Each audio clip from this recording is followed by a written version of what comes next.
नमस्कार।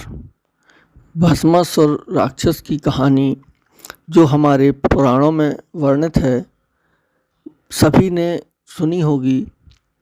एक राक्षस रहता है, वह बहुत कठिन तपस्या करके शंकर जी को प्रसन्न करता है और शंकर जी से यह वरदान प्राप्त करता है कि वह जिस किसी के ऊपर भी सिर पर हाथ रखेगा वह उसी समय भस्म हो जाएगा।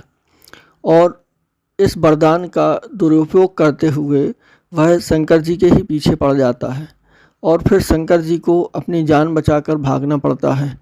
और बाद में विष्णु भगवान उनकी मदद करते हैं और मोहिनी रूप रख के उसको राक्षस को नृत्य के लिए उकसाते हैं। और जब वो नाचने में मग्न हो जाता है तो उसका ही हाथ उसके सिर पर रखवा देते हैं और इस तरह से उसकी मौत हो जाती है।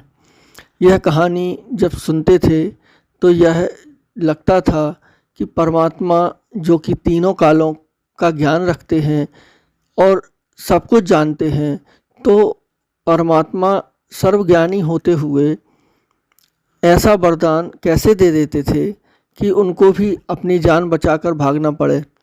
लेकिन प्रतीकात्मक रूप में देखा जाए तो यह कहानी आज के मनुष्य के को लक्ष्य करके ही कही गई थी, जो कि विकास के नाम पर अपनी ही कब्र खोदने में लगा हुआ है। मनुष्य को भगवान ने जो बुद्धि का वरदान दिया है, उससे वह प्रकृति के पांचों तत्वों को बस में करके अपने अनुसार चला सकता है। गुरुत्वाकर्षण के नियम को मात देकर आसमान में पक्षियों की तरह उड़ सकता है, भविष्य की योजनाएं बना सकता है। इसका उपयोग करके वह विकास की ऐसी अंधी दौड़ में शामिल हो गया कि वह भूल ही गया कि जो संसाधन प्रकृति ने उसे दिए हैं वह असीम नहीं है, और यदि पर्यावरण संतुलन का ध्यान नहीं रखा गया तो सारा विकास विनाश में बदल जाएगा। प्रकृति में प्रत्येक जीव, छोटी सी चींटी से लेकर विशालकाय हाथी तक और एक घास के तिनके से लेकर विशाल वटवृक्ष तक, सब प्रकृति के संतुलन में अपना योगदान दे रहे हैं, सिवाय मनुष्य के। जबकि मनुष्य को परमात्मा ने इतनी बुद्धि क्षमता इसलिए दी थी क्योंकि मनुष्य को इस सृष्टि रूपी बगीचे का माली नियुक्त किया गया था, परंतु मनुष्य की अज्ञानता और स्वार्थ के कारण दुनिया को विनाश के मुहाने पर लाकर खड़ा कर दिया है। जिस प्रकार से भस्मासुर राक्षस ने अपनी शक्ति का दुरुपयोग करके अपना ही विनाश कर लिया, यह मनुष्य की ही कहानी है। भोजन, पानी और हवा सब कुछ दूषित हो गया है। आधे से अधिक जंगल नष्ट हो चुके हैं। 70% से अधिक भूमिगत जल प्रदूषित है। प्राकृतिक जल स्रोत नष्ट हो रहे हैं। आधे से अधिक जीव प्रजातियां नष्ट हो चुकी हैं, जिसके लिए केवल मनुष्य ही जिम्मेदार है। पर्यावरण के संतुलन के लिए हर जीव महत्वपूर्ण है, यहाँ तक कि छोटे छोटे कीड़े भी यदि पूरी तरह से खत्म हो जाएं तो मनुष्य भी जिंदा नहीं रहेगा। यदि अभी भी हम सतर्क नहीं हुए तो बहुत देर हो जाएगी।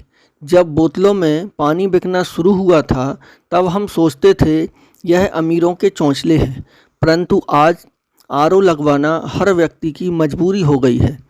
पृथ्वी का तापमान बढ़ गया है, जिसके लिए एसी लगवाना अनिवार्यता हो गई है, परंतु ऑक्सीजन के लिए क्या करेंगे। एक सामान्य मनुष्य को 550 लीटर ऑक्सीजन की प्रतिदिन आवश्यकता होती है। 1 लीटर ऑक्सीजन की कीमत लगभग 150 रुपये के हिसाब से 82,500 रुपये की ऑक्सीजन एक दिन में ज़रूरी है।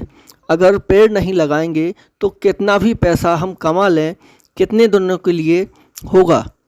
एक व्यक्ति जो एसी लगवाता है वह 40 से 50 हज़ार रुपये एसी पर खर्च करता है, और एसी के कारण बिजली के बिल में 5 से 7 हज़ार अतिरिक्त भुगतान करता है। 4 महीने तक लगभग 25 से 30 हज़ार रुपये अतिरिक्त बिजली का बिल भुगतान करता है। जो लोग एसी पर इतना खर्च कर सकते हैं, उनका यह दायित्व बनता है कि वह 2-3 हज़ार रुपये कम से कम ट्री गार्ड पर भी खर्च करके और खाली स्थानों पर पेड़ लगाएं। और जो लोग पैसा खर्च नहीं कर सकते वह कम से कम ऐसे पेड़ लगा सकते हैं जिनको जानवर नहीं खाते, जैसे कनेर वगैरह, कंजी है। तो अगर इन पेड़ों को हम लगाते हैं तो कम से कम आसपास हरियाली रहेगी और तापमान अधिक नहीं बढ़ेगा। और यदि अभी भी हम सतर्क नहीं हुए तो फिर ऑक्सीजन खरीदने के लिए भी तैयार रहें। अगर हम अपना और बच्चों का भविष्य सुरक्षित देखना चाहते हैं तो इस बारिश में घर के आसपास खाली जगहों पर पेड़ अवश्य लगाएं।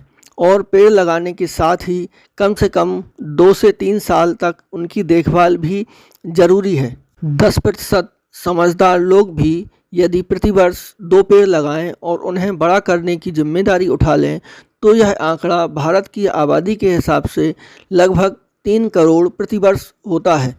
और इससे भारत में काफ़ी हरियाली हो जाएगी। और अगर यह संभव हो पाया तभी हम इस सुंदर दुनिया को बचा सकते हैं, अन्यथा हम ईश्वर को क्या मुंह दिखाएंगे। धन्यवाद।